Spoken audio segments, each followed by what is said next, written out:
From fast-paced multiplayer, to interesting weapons, to Salmon Run, to story expansions, here is why I love Splatoon 3.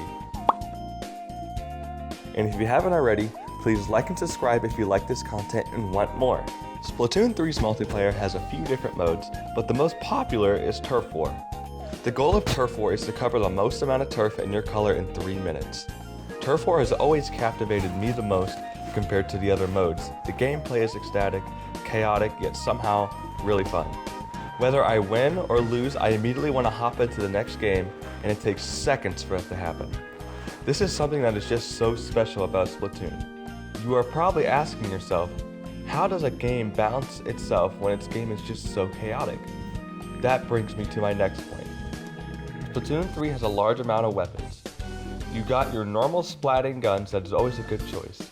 The more you level up, the more weapons you unlock, including an ink roller, a brush, a bucket, a katana, and even more. I personally stick with Splat Gun. All these weapons come with a special depending on the weapon you are using. There's a crab tank, a reef slider, which is my favorite, kraken, and more. Back to my point about how Splatoon balances itself though, all these weapons balance each other. It doesn't matter what weapon you use, no weapon is more overpowered than the next. My favorite saying about this game is that everything is just so overpowered that it balances itself. And it all depends on how you're playing, using your weapon, and timing your specials, and also, what you wear while playing also affects your gameplay. Every piece of clothing you equip has a little upgrade. These upgrades include Ink Saver, Fast Swimming, Fast Walking, Extended. Every little detail matters, and if you are as detail-oriented as I am, you will be unstoppable in your matches. Alright everybody, now that we are halfway through this video, I think it's time to talk about...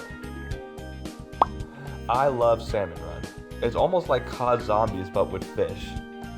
You are shot onto an island and you have to survive 3 waves of normal salmonoids and a boss salmonoid.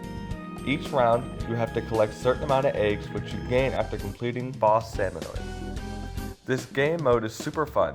Sometimes even King Salmonoid will emerge from the water, and I'll tell you, he is one guy that's hard to kill. But somehow it's still really fun. It's not easy, it's challenging, and if you beat all 3 rounds and King Salmonoid, you'll want to keep playing late into the night.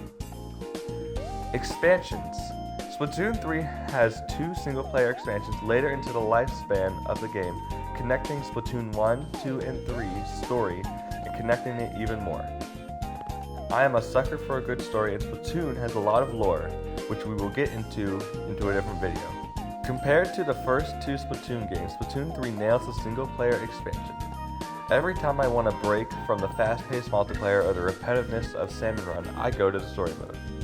The level design is top-notch, the music is awesome, it's challenging, with no time limit, which is even better. You can take your time. I love to explore everything, and with no time limit, I can actually do that. Finally, my last point is the music, and anyone who plays Splatoon knows that it's partially known for its music. Every single song, which I can't play for you unfortunately due to copyright, is a banger. Go listen to it either on Nintendo Music or YouTube, but seriously, bangers. And as always, if you like this video, please like and subscribe if you want more content like this. And as always, I hope you enjoyed. Peace!